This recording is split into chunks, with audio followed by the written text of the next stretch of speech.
Good morning and welcome to Introduction to Herbalism. My name is Jamie Lynn Thomas and I'm a certified nutritionist, certified clinical herbalist, as well as a certified clinical flower essence practitioner with other trainings in bodywork and pre-medicine from Metropolitan State College. I'm looking forward to coming on this adventure with you guys over the next year.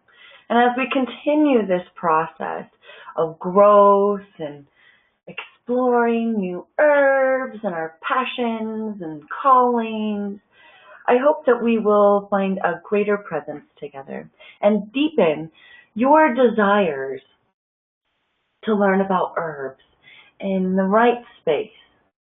So let's go ahead and get started. What is herbalism?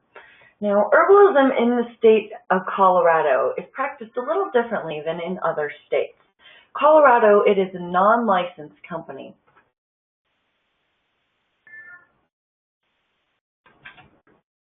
Or non-licensed individual. In the state of Colorado, you do not need to have a certificate to practice herbalism with quotes. So, what does that mean for quality of care? That's where we start to see the distinction. You have introductory herbalists, people who enjoy herbs, would like to learn more about them, maybe know a couple actions and uses or indications for the herbs. However, they have had no formal training and thus not knowing those extra considerations, safety, and side effects, there has had issues with certain clientele, and that is what has given herbalism somewhat of a bad name in some areas, in some locations. And that's why when you work with certain doctors, you might have to educate them on what herbalism is and why you are a little bit different. So herbs are also called botanicals. It's a large term, but you'll see it mostly in the naturopathic field. And that's just something to keep in your word bank. So let's go through what are actions. Actions are different uses of the herbs within their own structure. So a traditional action would be something like astringent, which means tightening, constricting of the mucous membranes and tissues, but that other action also has a quality of bringing the energy inward to that location. Very important in certain formulations.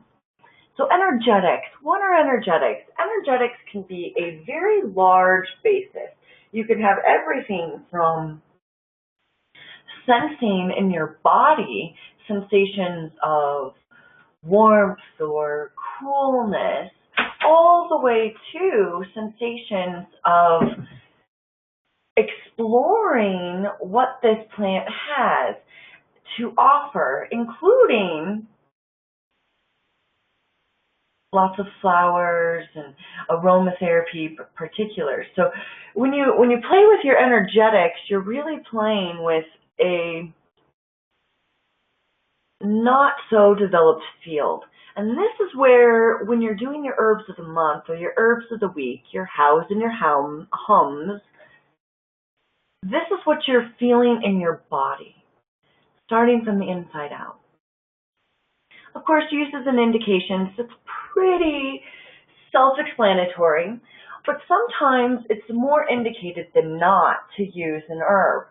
So that's when you would want to look at the monograph, look at the traditional uses, look at the scientific uses of it, if any, and then go from your own intuition, your own sensing, working from a four-directional model. So herbs have a huge effect on the body, and they do work through actions and energetics.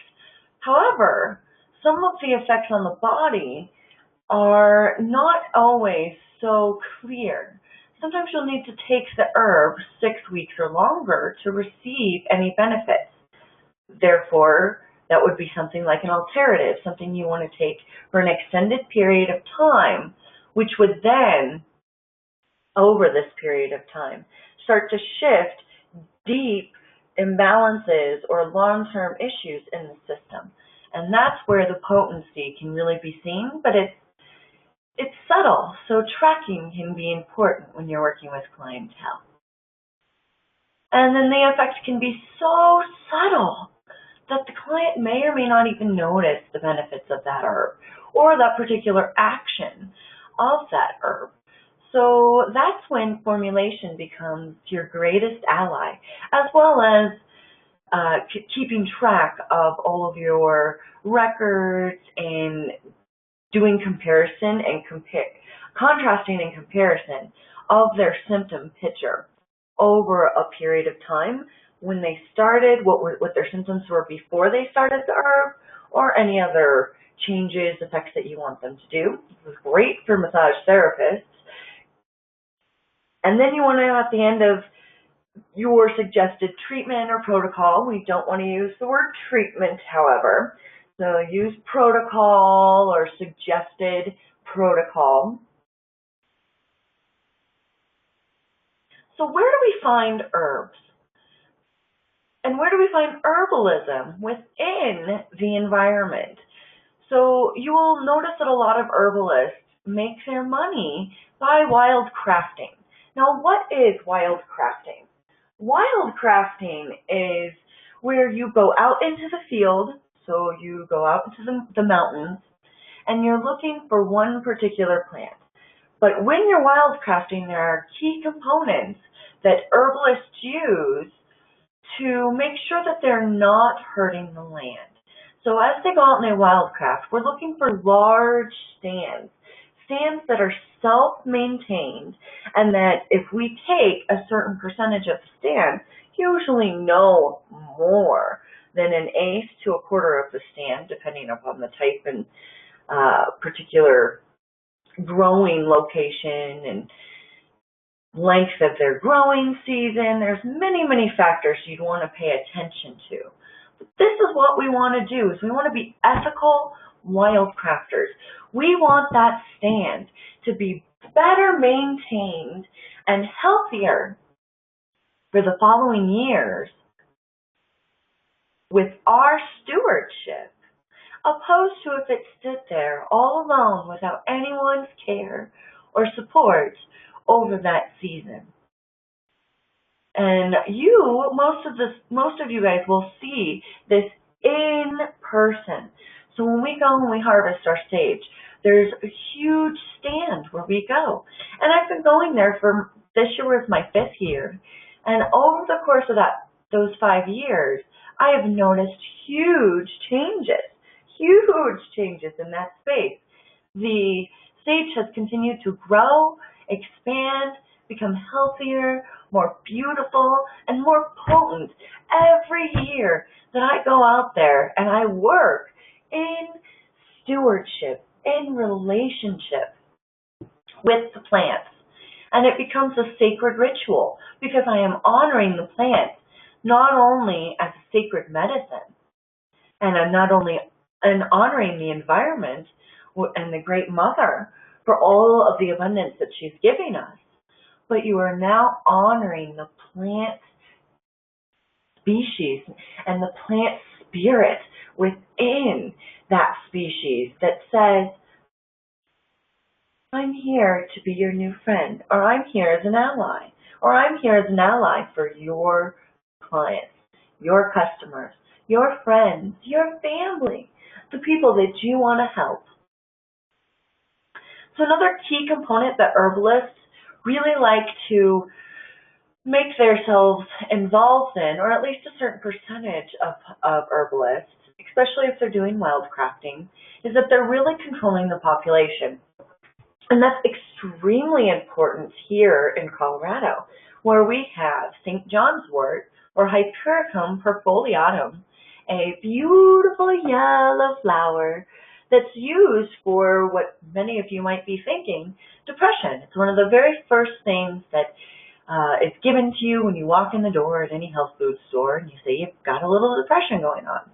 Well, with the population there, it can go over control. And in the state of Colorado, St. John's wort is considered a noxious weed. So it's considered something that they want destroyed at all costs. So if you find a location and you talk to the local caretakers of that space, whether it's the county or it's just a local friend, you can come in and control the population by taking and harvesting the flowers, which then produce seeds and then produce more and more plants. We go ahead and come in and we do the nice wildcrafting ethically, still watching our quarter to eighth of taking of each stand.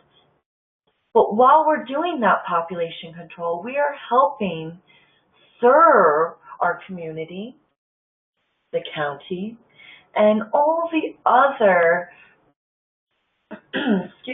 parts of the environment there, that whole ecosystem, and making it work better and more profoundly together. So herbalism is a big topic. It can include many, many themes, and it's not just the use of herbs. So that's why usually when you meet an herbalist, they have more than one hat that they're filling. So let's go over a little bit of common terminology. I know many of you have talked about or asked me questions about this terminology. So let's talk about it in reference to some general actions and some basic general terms for the preparations that you will be making or be considering making here in the future. So an extract is it can be a liquid medium, also known as menstruum, and it's something that pulls out the constituents, the active chemical or component that's present in the plant. So for hypericum, we know that the common constituent that's active is hypericin. And that particular constituent is only soluble or extractable, able to be pulled out of the yellow, beautiful St. John's wort, is this gorgeous deep blood red hypericin constituent. This can be pulled out with alcohol, a little bit with oil, so it's slightly fat or lipid soluble, but it works very, very well with alcohol and water, so hydroethyl combinations. Just think of those as tinctures or percolations. They're just extracts. Many, many names for the same thing. Tincture equals extract, extract equals tincture, equals percolation, equals menstruum. So the constituent is really these chemical pieces. So when you're looking in the compiled dictionary and resource list, it's going to be under biochemical actions. That's what the constituent is named, is a biochemical action. And why I put it underneath that labeling and heading is because really in medical herbalism, herbalists who practice medically and work with doctors and use herbs that have been proven or treated or proven and used to treat certain conditions, and that has been highly documented, and those are the herbalists who practice by the active component or constituent within the plant. So they use that as their way to guide their formulation. So this is very different than how we are going to learn how to formulate. We're formulating via the action, the effect on the body, the way that you feel this herb is affecting you. Now, the action is where you're doing your house, your herbs of the month, and your herbs of the week. You're feeling what these are doing in your body. And you're noticing this, and you're applying critical thinking on top of your personal experience. Now, this is true knowing of an herb. And this was given to us, this particular type of learning was given to us by William Cook, C-O-O-K, one of our great physiomedicalist forefathers. And the physiomedicalists were herbalists who worked about a century ago now, but they used herbs in connection with the medicine field. So Cook was a doctor, and he used herbs to support all the other methods, modalities, lifestyle changes, hydration. He utilized all of these shifts in combination with herbs. And herbs were one of his last go-to things, but they are very potent when used in combination. So what is a vitalist action? How does that separate it from a traditional action or a biochemical action? Well, the vitalist action is really that word vitalist. And what is vitalism and vitality? Well, it has been talked about as being the life spark, the spirit that lets you go forward into this world and make the changes in life. But it's really all about vitality, or that life force within you that can either be depleted, excess, or right in balance. So there's many aspects to the vitalist actions. But these ones you'll mainly notice is that they go to the root or the source of the problem. They're not working on a tree image. So imagine a tree, large, sturdy at the base, a very thick trunk, but huge limbs going every which way in every direction, and there's many, many branches in those limbs. Well, some herbalism and some, when you just use certain actions, you may be practicing just on the symptom, which is a part of the limb. And what we're looking to do is go towards the root or the source of the issue, so the source of the imbalance, and help correct it from there. And that's not always able to be corrected by herbs. That's more often than not a multi-faceted direction approach that needs to be taken to create deep, lasting changes, especially for those chronic conditions. So with vitalist actions, these are long-term herbs most of the time that you're taking, or they're very, very potent herbs that stimulate vitality, like cayenne. You take cayenne pepper, ooh, nice and spicy and hot, put a drop on your tongue, and what do you sense? Well, your mouth gets warm initially. You may sense pungentness, that spicy flavor, and then it might start to get bitter, working deeper into the system.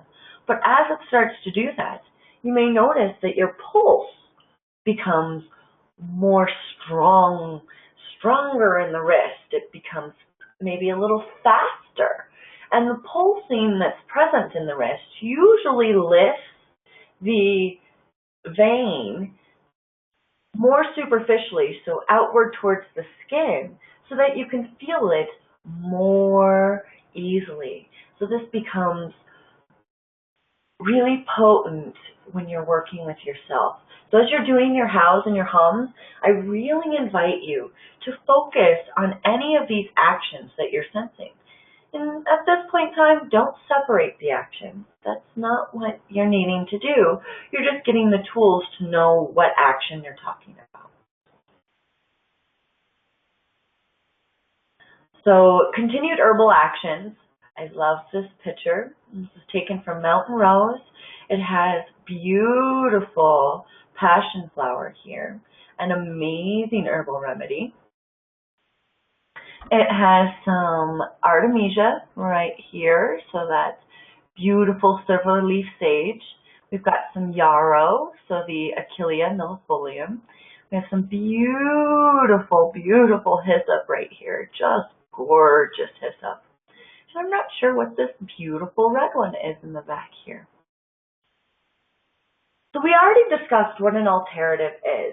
It's a long-lasting or an herb that you should take for at least 6 weeks. So you want to take it for a long term. The effects seem to be more subtle, but the changes are deeper and longer lasting. So this one is really one where you want to be gauging the symptoms of yourself, your clients, or your friends and family.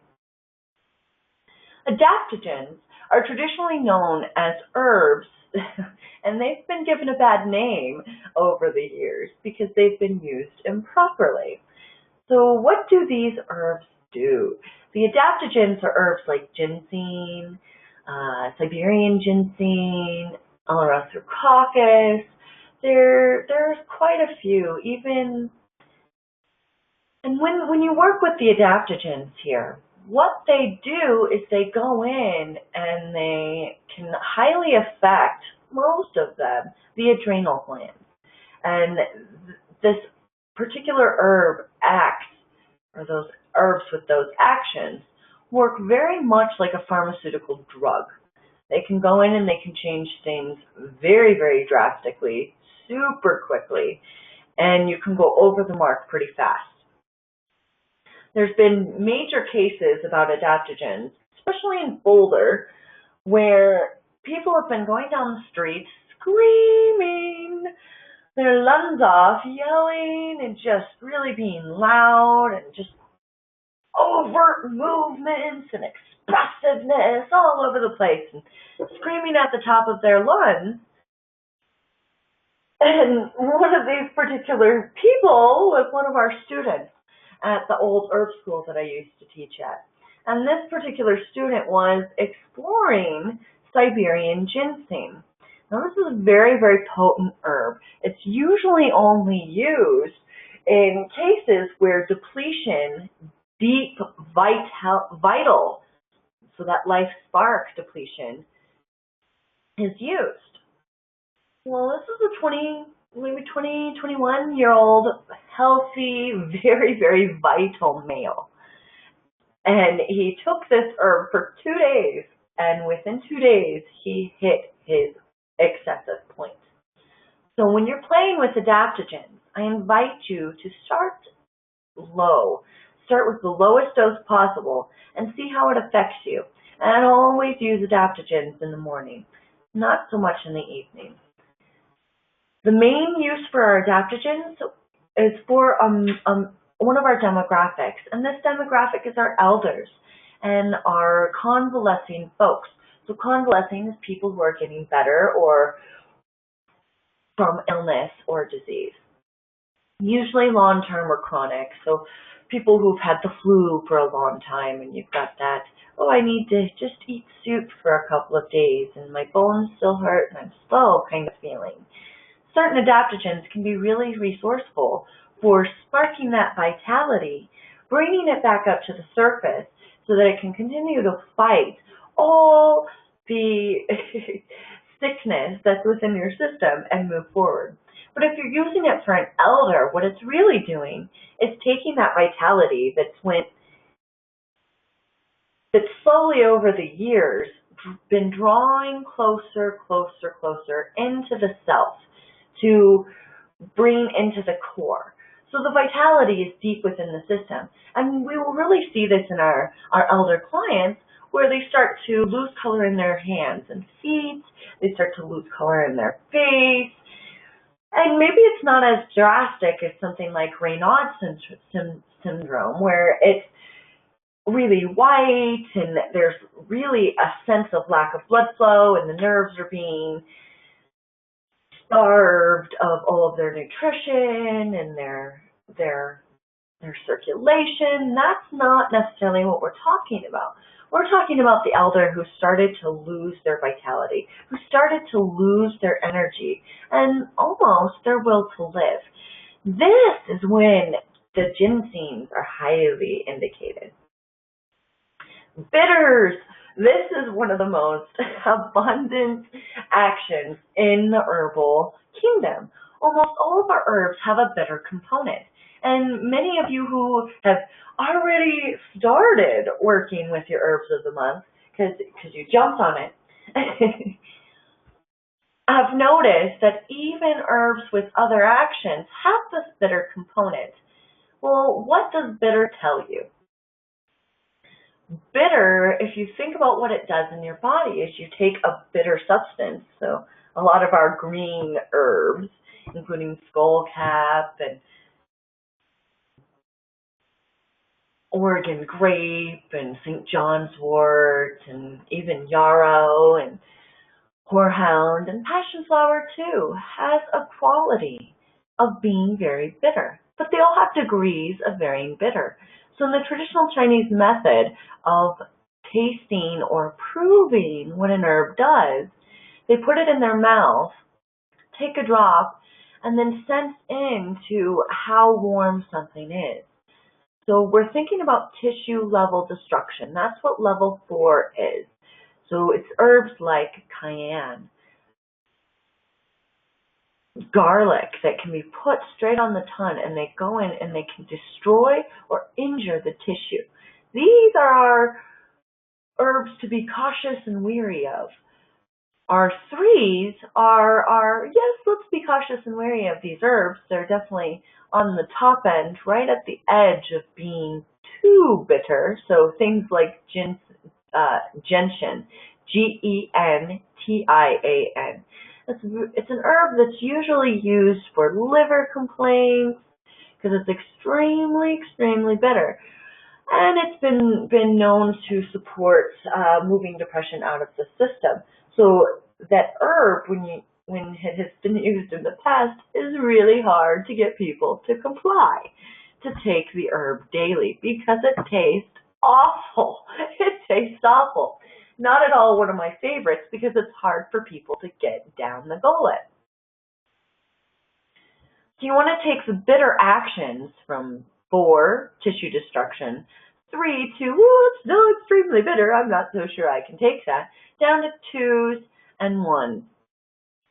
So 1s and 2s are herbs like chamomile, calendula, catnip, and our mints. All of these herbs are usually level 2 bitters, somewhere in there, but not for everybody. So as you're looking through the dictionary or that resource compendium, the bitters, you'll see a note that says J note or J experience. That's what I felt in my body happening when I explored the herb. And I did that over the course of 1 week, the same way that you're going to learn the herbs. So calming nervines, what are these? Don't they sound yummy? Anything that's calming and supportive.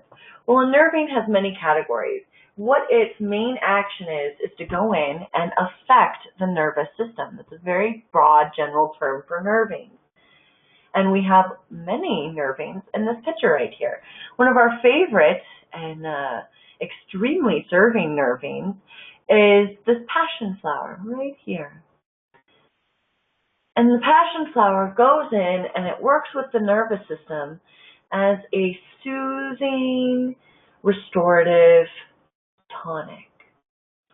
Not as potent as skullcap. That's the main one that I think of when I think of going in and working on the myelin sheath surrounding the lawn, axon chains, and help support and make it more abundant and faster flowing, and so that the communication between different parts of the body becomes faster and more supportive to what you need in the moment. So calming nervines are one of the main herbs that you think of when people are in stress or overworked. Any of those nervous kind of conditions or nervous system conditions, you want to be thinking of nervines. Herminatives are it's just a fancy term for a warm herb, an herb that's warming, and that's really supportive to the digestive tract. Carminatives are herbs like fennel and anise, and they go, when you take fennel and anise before or after a meal, it helps with gas and flatulence, but How does it do that? It does it by bringing in all of your blood flow and your circulation and bringing it towards the guts and intestines where you're trying to digest your food. So it brings more nutrients. It brings in that circulation and blood flow and awareness so that there's more access to develop or digest all these foods quicker and easier. Carminatives are usually taken before or after a meal, but they're really, really useful in formulation. Carminatives have an amazing quality of moving an herb towards the space that you want them to go. Demulcents, fancy term for mucilaginous or snotty kind of herbs. They're herbs that when you make them, they're very, very thick, almost like thick snot or goo. And those herbs that we think of are marshmallow root, so Althea officinalis, an excellent and amazing resource, and licorice root or Glycyrrhiza glabra. Those two are the main that I think of, but there's many, many others that are demulcents, including linden leaf and flower. These are the herbs you use in combination with herbs that are 3s or 4s on that scale of potency. So ginseng or gentian. We use gentian. It's a level 4 or level 3 herb, nice and bitter, and perhaps you're mixing it with a high carminative as well, which is really hot, that cayenne at level 4. So you have 3 and 4 herbs, level 3 and level 4. Well, how do you make that so that when the client or you take it for that matter, that you're not gonna be hurting or your mouth isn't gonna be sore for a little bit afterwards? And we want to make it taste good, right? Herbs don't need to taste bad. So you add in an herb. I would suggest the licorice root with those two particular ones. Add a little sweetness to the spicy there to soften that palate blow. And by adding sweet, you also balance the bitter portion, as well as bringing in some moistening aspects that work on why cayenne is a level 4. It's hot and dry to the system. And so if you add a moistening agent that comes in and supports that, you won't over dry the system. So you take a level 4, something to be extremely cautious about, and you bring it down to a level 3 and you make it workable for you and the client. So what are diaphoretics? Diaphoretics are herbs that open up our blood flow. And that's mainly the skin is what we're talking about here. Diaphoretics go in and they open up the pores of the skin. So all your sweat pores get bigger. These are the main herbs you think about when you have a fever or when you have heat in the body that needs to be moved out. Diaphoretics are like this beautiful yarrow right here, or this gorgeous horehound. And as the horehound or yarrow especially useful for flus, when you're in that acute phase and maybe you've had a fever for 2 or 3 days and it just hasn't broken yet. And at this point you need to break the fever. You go in and you support breaking the fever with a hot. Diaphoretics work much better when they're hot. This is one of the few herbs, if you're going to use them as your herb of the month, you should take them hot at first. If you're doing them each week, I invite you to do 2 weeks of hot for any diaphoretic herb and 2 weeks of cold. Sensing if there's any difference between the two so that you can see for yourself why you should take diaphoretics hot. So they come in and they potentize the opening of the tissues and the pores in the skin. So as those pores are opening, with a little bit of yarrow, you can support that opening even more by utilizing other resources like hydrotherapy. One of the best things for this flu season is, especially if you've had a cold for a few days and you're in the middle of flu, is support that with hydrotherapy. Drink a nice tea, hot yarrow tea, go take a nice warm, not too hot shower. And before you even towel off, have somebody waiting outside the shower door with you. Outside the shower door with a thin sheet, just wrap you up like a burrito, and then cover you with multiple blankets or however many layers you need to stay warm and comfortable. And then go lay down and rest for at least 20 minutes. And there will be big changes that you notice. You'll probably sense some flushing of the system, and the heat will increase as well, especially if you use the diaphoretics, and so it'll help purge the fever from the system pretty quickly. So that sounds pretty vital, right? However, it's not always as vital as it could be. It can be used, that particular method can be used in a heroic method. So when I talk about heroic, I'm talking about going in and using a so-called treatment to create huge clinical changes, whether they hurt or help the system. So there's really no delineation there. So there's things like, so in my training as a Vitalist, doing colon flushes is really heroic to the system.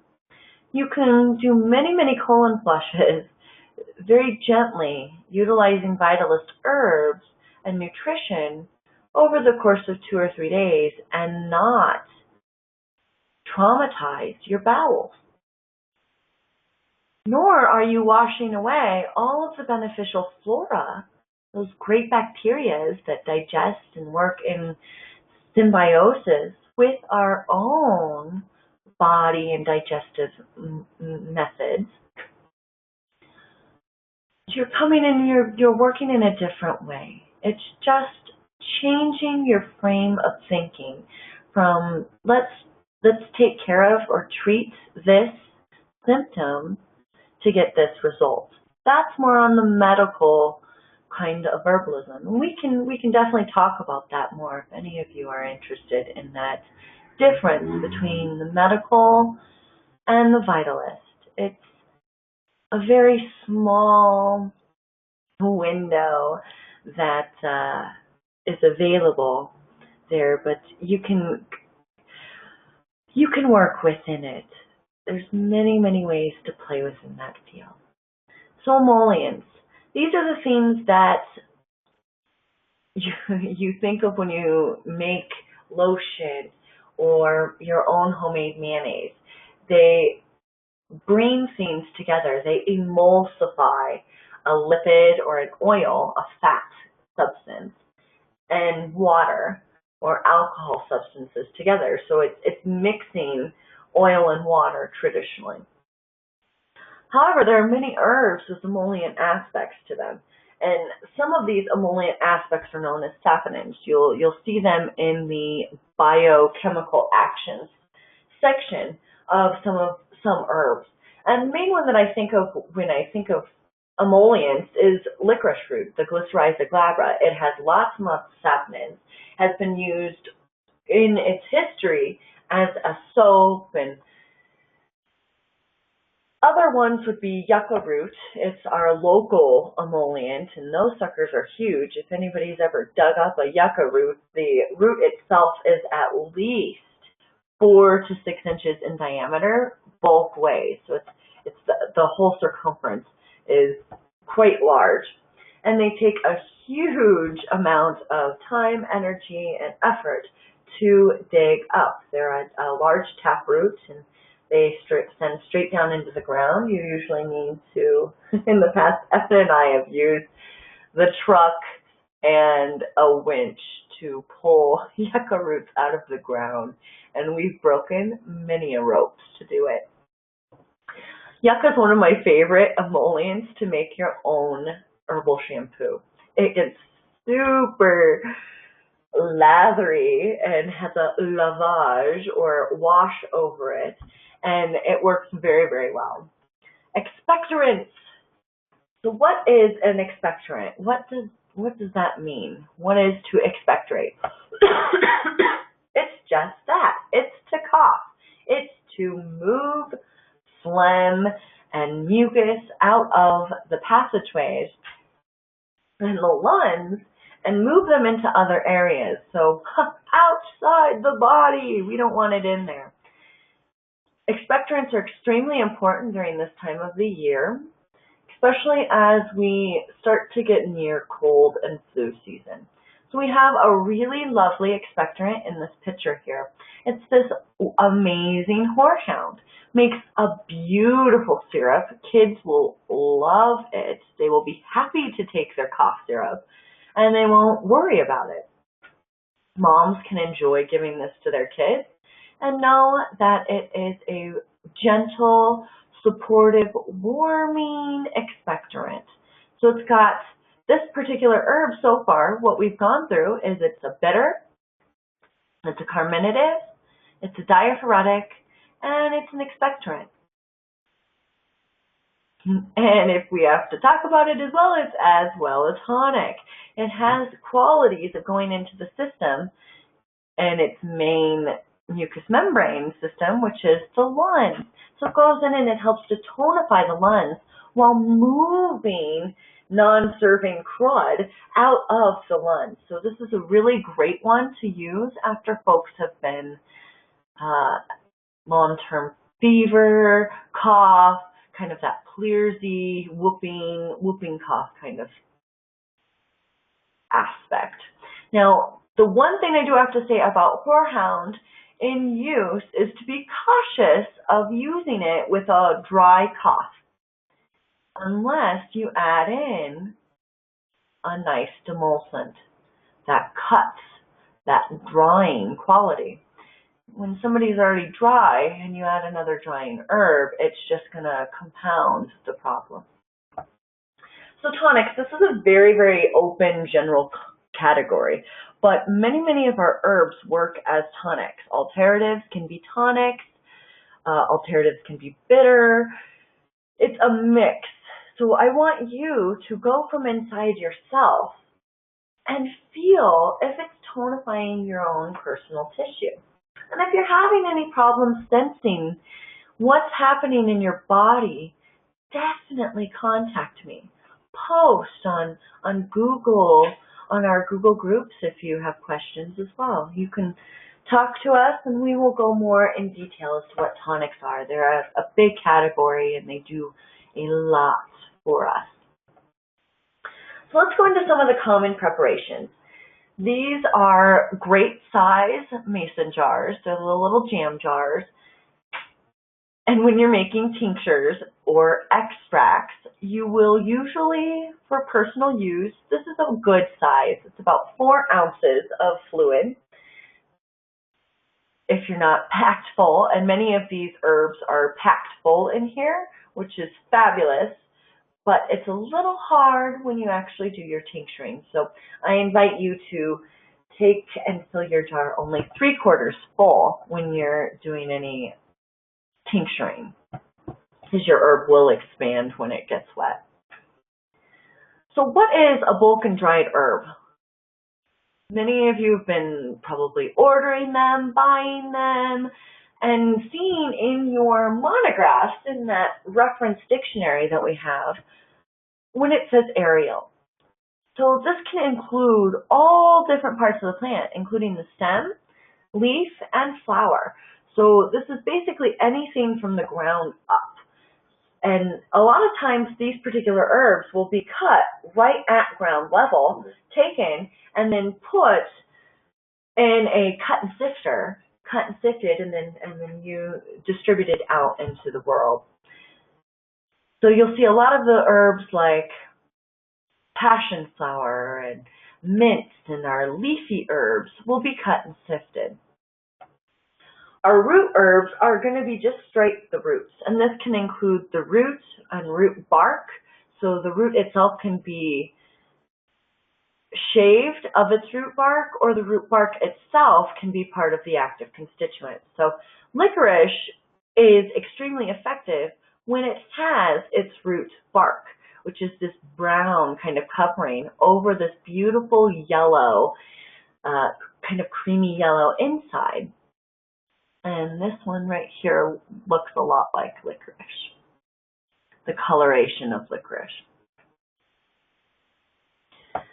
Certain herbalists will use the root bark of the licorice, and others will get it completely taken off of their material, and then they'll make plants. Then they'll make medicine from there. And the difference that I've noticed between those two preparations is just really a flavor and an energetic thing.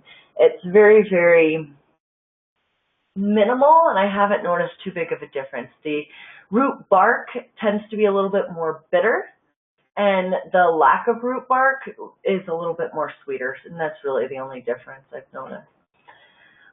Bark itself can be things like cinnamon. Cinnamon is a bark. It's taken from the cinnamomum tree, and then it's cut into little tiny pieces or large sticks that are rolled up because they've dried, and then they're used in that way. Berries can be whole. These are what is created after the plant flowers, and it's basically the seeds of the plant. So these beautiful rose hips right here, and these are whole rose hips. If you do rose hips, I invite you to explore the difference between the cut and sifted rose hips and the whole rose hips. There is quite a big difference there, and a lot of it is associated with the little hairs that are inside the whole berries of the rose hip. They're extremely irritating to the mucous membranes of the mouth and digestive tract. So if you're going to use rose hips in tea or formulation, I highly suggest you get them cut and sifted, already ready to go. And if you want to just make medicine out of the rose hips, then just use whole berries, don't crush them, and put the fluid over them directly. Some amazing friends are our seed family kingdom, and these are just another expression of the flower trying to get out there and continue life growing for the following year. So calendula, those are one of in my garden here. You will notice that that's one of the most abundant seed plants that we have available.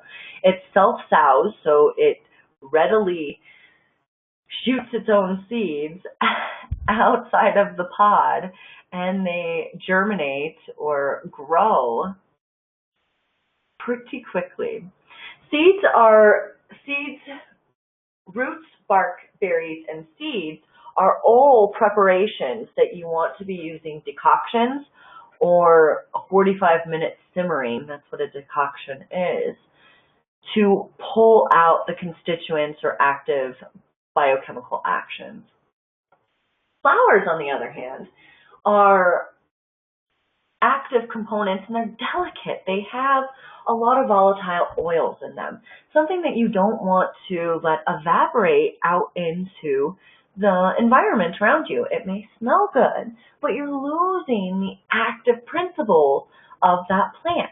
So this is things like roses. Why would you want to lose that beautiful constituent? Plus, the active and medicinal components are present in that essential oil or aromatic volatile oil component. So always make sure when you're playing with flowers that you're covering your teacup or you're covering your jar and keeping in all of those scents inside your tea. Because once the volatile oils settle, they'll fall right into your formula, right into the liquid below, and then into your mouth and down into your body. And that is where you get the most out of your plants. So when you're receiving roots, barks, berries, seeds, flowers in pre-packaged herbal preparations like celestial seasonings, you're getting herbs and roots, barks, berries, and seeds that have been cut into extremely fine size. They're very, very small, almost powdered.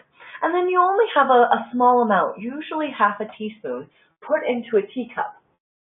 So traditionally, a medicinal dose is 1 ounce of herb to 2 ounces of fluid, so 1 quart. Well, for some herbs, 1 ounce is huge, especially the aerial parts of the plant that can, and flowers for that matter, that don't weigh a lot.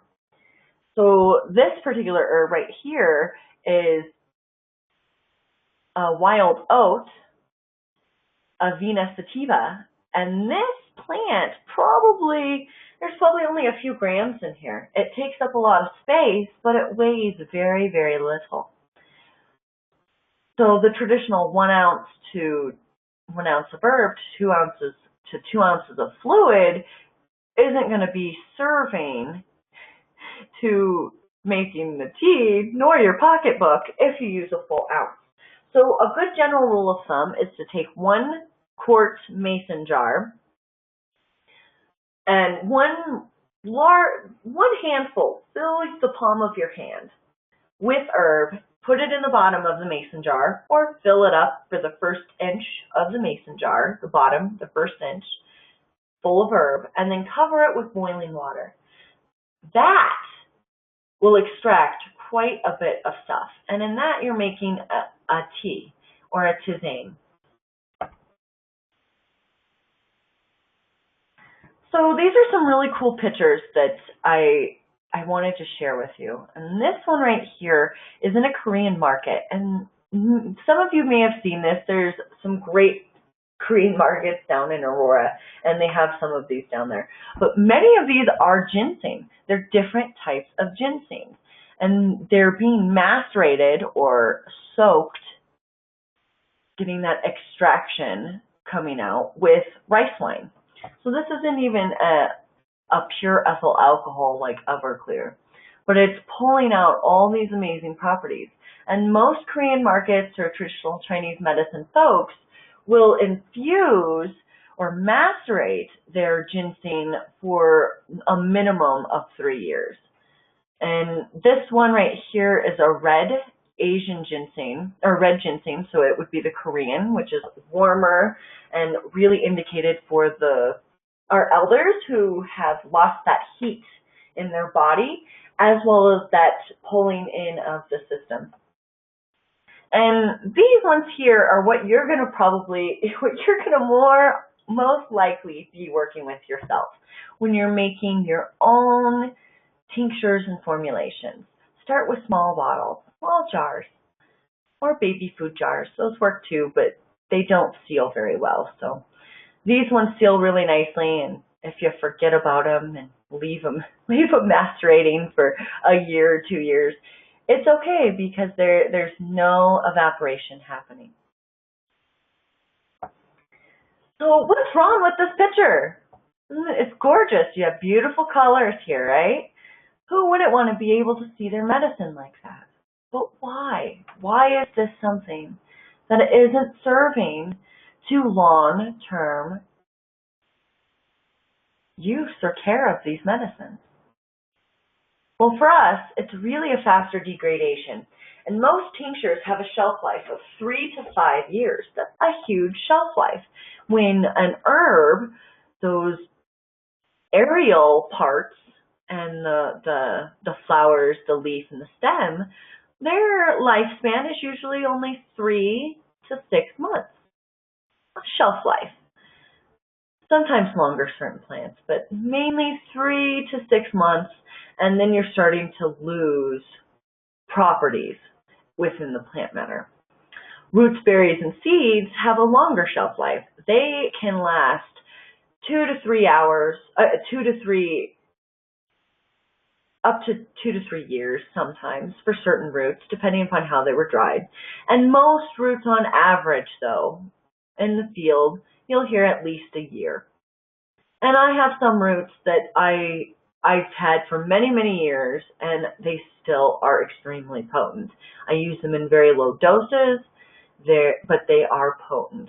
So things like cinnamon, which isn't a root, it's the bark, but Asclepius, so Clearsea root, that something you would use in combination with an expectorant, goes really well and stays really long term on the shelf. We don't lose any constituents, any components. It's almost rock hard anyway.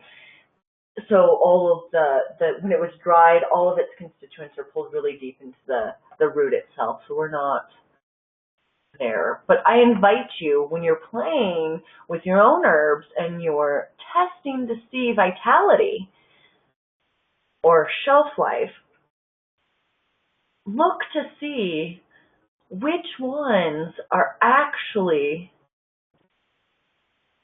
drawing you in. So sometimes, like, I get rose, and I may not go through my rose in 3 months. Well, if I open the jar and I smell the rose, and it still smells like rose and makes my mouth water a little bit, and I just want to jump into the jar, that's when that plant is still vital. It's still valuable. It's something that you could still use. And I've had many, many herbs that I've had stuck in my closet somewhere that I pull out, and it might have been 4 years, and I give it to a student, and they have experienced huge changes with their house, or herbs of the month, or herbs of the week, and their own body. So who can say when you're not supposed to, or when you're supposed to get rid of your herbs? You do. Now, for business purposes, you would always follow the traditional standard, so 3 to 6 months for aerial parts and aromatic herbs, and then 1 year to 2 years for roots and barks and seeds. So with this particular one, the ones that are going to oxidize the fastest are our darker colors. So our rosemary and our mint. If they took another picture of this 6 days later to a week later, this is going to start to be turning brown. It'll still have a green tint, but it'll start to turn a brownish color. And that's because it's oxidizing. The sun is coming in and it's degrading all of the active principles and constituents. So whenever you're making medicine and you're going to be utilizing it and bringing it out into the light, please, please, please use your dark colored glass. Use that blue, the brown, or the green glass. And if you find any other colors, let me know. So this is percolation. This is a different way of extracting tinctures. So it's the same thing as a tincture, but it pulls out different constituents because we're utilizing pressure, so a vacuum system, as well as gravity, which is extremely potent. And the other nice thing about percolations is instead of having to wait 2 to 3 weeks for a traditional tincture, you can, on average, create your percolations in less than 3 days from start to finish. Another downside, though, is you have to have a really good, high-quality grinder because you need to get it coffee fineness. And certain herbs will not go through your coffee grinder. It will break it down. So if you're going to explore the percolations, I highly invite you to order pre-powdered herbs. Get them right before you're going to be making your percolations and make them as soon as you get them so that the powder is very fresh and that you're not losing any of those constituents. And then you captivate that all within the tincture. So this one here is Clearsea root. It's an Asclepius, and it tinctures out. It's powdered. It's been packed in a cone. There's been a cone created right here, and then it drips out via vacuuming that is created up here, as well as the gravity that's coming all the way down. Now, these are some of my favorite tinctures to make because you can get super high clinical potency from these. You pull out a lot of the biochemical actions when you do it in this method. But it is a challenge, and it can take some more time. So it's definitely a process. I usually set aside a couple of days. Now, our group, we will be playing around with percolation this year, and we'll be working at one of the OSHA certified kitchens down the way. So one of my favorite reasons why I like to use percolations opposed to tinctures is because the tincture will taste different than a percolation more often than not. And the main reason for that is because there's a higher essential oil content within the percolations, and that's being extracted out via the vacuuming and the gravity. So clove is a really good example of this. The first time we did clove at the clinic, we tinctured one, which clove is pretty potent as a tincture anyway. It's really numbing to the gums, and has some nice spicy, bitter flavors to it with a little pungency there. But when we did the percolation, we ended up with multiple ounces of extra fluid. We didn't know where it came from. So we put in 4 ounces of fluid. We came out with right around 8 ounces of fluid. When we started looking into this, it's because there's a really, really high essential oil content in clove. And via this method, we pulled out those essential oils. And that particular tincture was or percolation was so potent that you needed very, very few drops, and it worked on such a high clinical level that 8 ounces lasted 2 years, when usually we would be going through clove every 3 months. 4 ounces of clove every 3 months. Some herbs taste worse in this method. So sacred herbs like Osha, Linguisticum porteri, those herbs are sacred endangered species herbs, and it's really already very, very potent when you take it out of the bag that you've received it in, or that you personally went and harvested. And we will meet this plant, so do not worry. We'll meet it in the spring for those of you who want to come along and do the hiking trips, because this one is pretty high up in the mountains. And when you do Osha as a percolation, it doesn't taste very good. It actually doesn't pull out all the and warming properties that it usually does as a tincture. It tasted worse and was a waste of the Osha doing it as a percolation. So there's some ups and downs for percolations, and I invite you to explore the difference. So teas and tisanes. Tisanes is just a French term for what a tea is. So I put it in here because some resources will have that on there. I don't want you going, what is a tisane? So it's really only a water infusion. And this is usually done under 20 minutes, so it's not a long-term extraction. However, when you're doing deep medicinal doses and you're putting it in that quart jar with the 1 ounce of herb, you will let that sit overnight, and then you'll use it in the morning. And you can warm up your herbs, or you can drink them at room temperature. So these are used topically and internally. There are a ton of resources in your reference compendium that talk about using herbs topically and their teas topically. And it's just another form of hydrotherapy, but it can be really potent and resourceful for a host of conditions and symptoms. So think about your skin aggravation stuff. But also remember that as vitally aware herbalists, what do we not want to do? We do not want to mask or hide the symptoms or the expression of the body by putting an herb on it to drive it deeper into the system, thus making it harder to reach and causing deeper dysfunction within the entire system.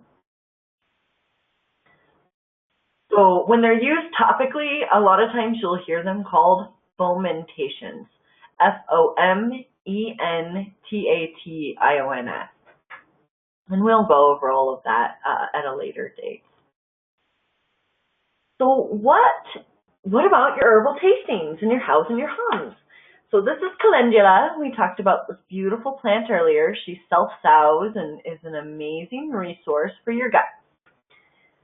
So with your herbs of the week and your herbs of the month, I invite you to at least explore one herb for 1 week. And then write up your journaling. See what happens in your own body. Start from you. What are you experiencing? What are you sensing? What do you and your intuition tell you about what this plant's actions do? And how is it helping you in your body? So if you're going to use a tincture or a percolation, start with drop doses. And I mean drops. 1, 2, 3 drops. And sometimes just one is perfect. It's enough that your body can taste the herb and it can start to feel what's happening. So take your hand, your right hand, and put it over your left hand from the opposite side, kind of cupping real gently the wrist. Can you feel your pulse? And notice what your pulse is doing. Is it beating fast? Is it beating slow? Is it deep in the wrist? Can you even feel your pulse? Now what happens when you take a drop of that herb that you're wanting to explore? Does the pulse become vibrant and expressive and expansive? Does the vein race to the skin and can you feel the pulse deeper, fuller? Is it faster? What's happening in your body? Where are you sensing the herb going? Is it going to your guts? Is it going to your head? Does it do a spiral action up your spine? What does this herb do for you? And write that down.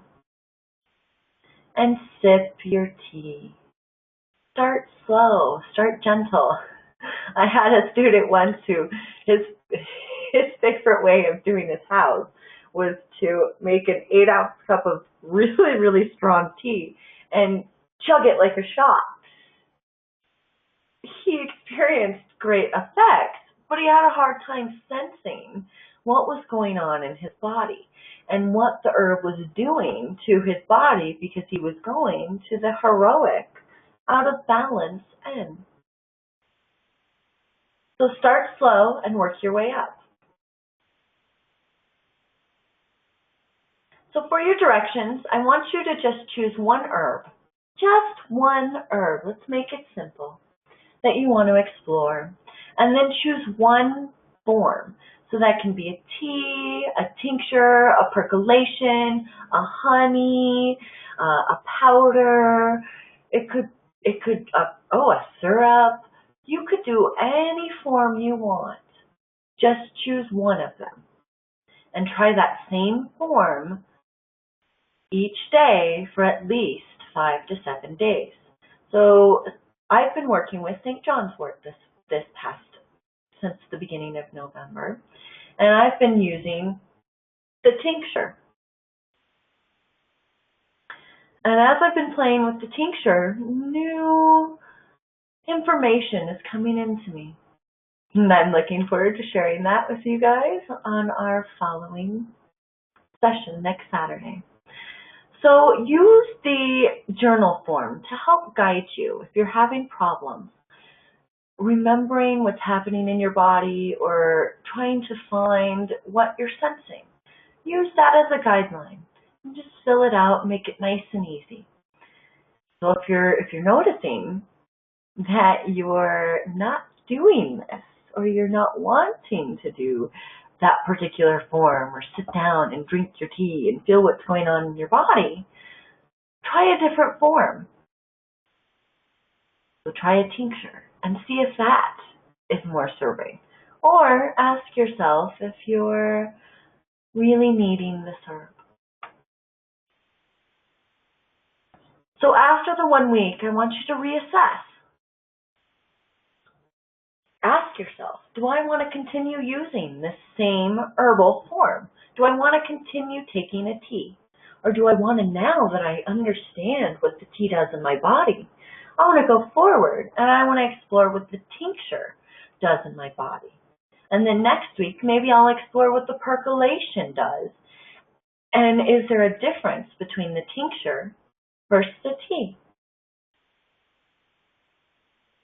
And as you reassess, I invite you to start to listen to that intuition and just put a couple little notes on some of your forms, or put it in your mind bank somewhere. What herb would be good to mix with the herb that you're taking? What sounds yummy? And this could be a known, maybe you've tasted this herb before, or maybe you have a just intuition that it might work. So I invite you to just follow that intuition and go with wherever it seems serving. So let's look to the future. What is the rest of this year going to look like? And how are we going to work together to create all your goals and answer your questions? So let's really focus on hands-on classes. We're going to be getting a lot of information here. And I am one who just throws it at you. So you can, at any point, let me know if there is too much information, I've covered something too fast, or we need to go back and recover something. This is definitely a space for you all to learn, and I want you to have the opportunity to do so. So please keep that communication up and running, and definitely utilize me as a resource. I'm in classes and finishing my end of my program, so I am not always available by phone until about December 16th. So please take advantage of leaving me a message. I will definitely get back to you within 24 hours or so. Or utilize the Google Groups. I check that every morning and every evening, and I am happy to answer any questions that are put up on that space. And of course, bring your questions, bring your journals to our meeting, and let's go from there. So we're going to have also question and answering online webinars like today, but you're actually going to be able to interact and communicate with me in a couple of our future webinars. So we've got those on the calendar. I have not set the times yet for those, but they will definitely be done before that time frame. So I'll try and do that the month before and make sure and let everyone know what is happening with those Q&As. So there's medicine making that we will be doing, which is part of the hands-on classes. And the medicine making, what we're going to do is you're going to be helping to make products for the Vital Potential. So my company and the clinic that we are building currently, in the process of building and going forward. Plus, you're going to be learning how to do this yourself. So my goal is not to sell you all different kinds of medicine making. My goal is to give you the tools necessary that you can go forward, make your own medicine, and pass it along to all the people in your circle, so that you become a tool and a resource for your community and possibly the environment as well.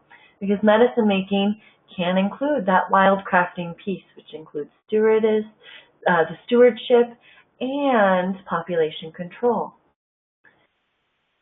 So for the future classes, we will be going in different locations. So those medicine making days will be at an OSHA certified kitchen where we're going to be working to create those products and different medicines.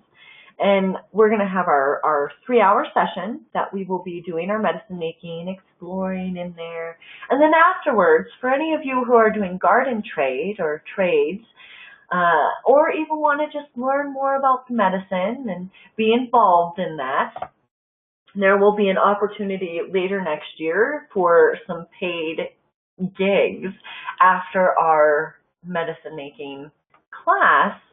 There will be opportunity to do another 3-hour shift of making medicine that's just focused on production for the company. So that would be all the nitpicky detail piece, and instead of just the fun explorative part where we're going to be together. So the location is literally less than 10 minutes away from my house location, which is at 1460 Xavier. And the apprenticeship discounts, so those, I just want to let you guys know that as apprenticeships, you get huge discount services. So not only do you get discounts to come to any other classes that I offer around the metro area for a 30% discount, but you also will get the availability for any of those of you who would like to work with me in a therapeutic relationship. So taking those fees of those $75 hour fees and dropping them down to a $45 an hour large discount for my apprentices. So I really like to pass that forward so that you can really work with your own health and apply these things and see what's happening in your own body, have resource from outside and formulation from outside so that you can really explore your own shifts with resource and support. And I am happy and pleased to announce that we're going to be having a couple of guest presenters this year in our apprenticeship. And one of my great mentors, Miss Teresa Kobe, she will be our first guest presenter. She's going to be there in January, I believe, teaching the immunity class, or it might be the respiratory therapy. I'll have to look. In any case, she's teaching the January class, and she is a treat. So we're gonna meet at one of the community rooms, which is also right down the street from the house. So it's within 5-7 minutes of this location. And so you will definitely want to be bringing your notepad that day. She will present a ton of information, but she is so much fun to be around. And she's well known throughout the herbal field, so bring your questions. She will also be for the advanced apprenticeship, the one that goes on next year, the continuation to this program where we go into clinical case studies and really start to have you write your own and see clients and write your own cases and get feedback on that. She is integral, and we're partners in that space, and so we will be giving feedback and acting as a resource, and eventually we're hoping that by the time that starts, you guys can actually be apprenticing year 2 in the clinic. So if you're wanting to work clinically with people, you can work under the guise of a certified herbalist, or we would be watching you and working on your cases with you as feedback and resource within the clinic space. So there's some good opportunities coming around. So there will also be some free adventures and wildcrafting that I really like to add and offer to the apprentices. It's something that I usually do on my own, or that I had done on my own, and the apprentices have begged me to make it available to them in the past. So that's why I have a picture of this flower essence bowl right here. These are cosmos, the pink, red, and white cosmos sitting on a beautiful clary sage leaf. It is massive, bigger than the size of my head, and it is infusing into the water. So the vitality and the plant signature is being transferred via the sun into the water, that vibrational remedy. And that is what is fondly known as a flower essence, which we will also be making as well. So some of these free adventures are full moon essence making adventures, and those I tend to do in the morning because I like to have the full sun, and in the morning there's less bugs and less things to worry about falling into your vibrational remedy. But the sun also, when it wakes up in the morning, has a very unique quality that adds a great benefit to the vibrational remedy. So I look forward to seeing you guys next Saturday from 3 to 6 p.m. at the 1460 Xavier Street.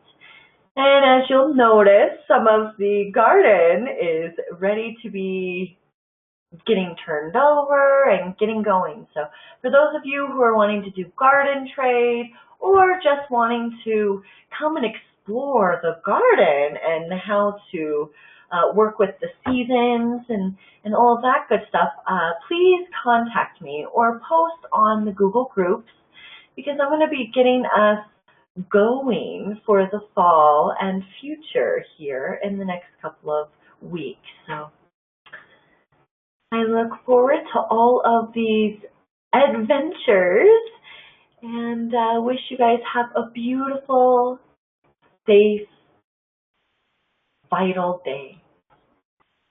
Blessings.